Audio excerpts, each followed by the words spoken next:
Quer comer bem em Orlando pagando pouco? Nesse restaurante você come à vontade.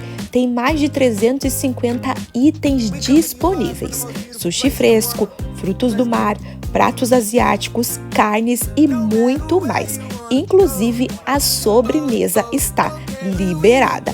Um adulto gasta em torno de $20. Abaixo na legenda eu vou deixar o endereço certinho para vocês. Gostou? Já curte, salva e compartilha esse vídeo e segue o A Bordo com Milhas para mais dicas de viagens.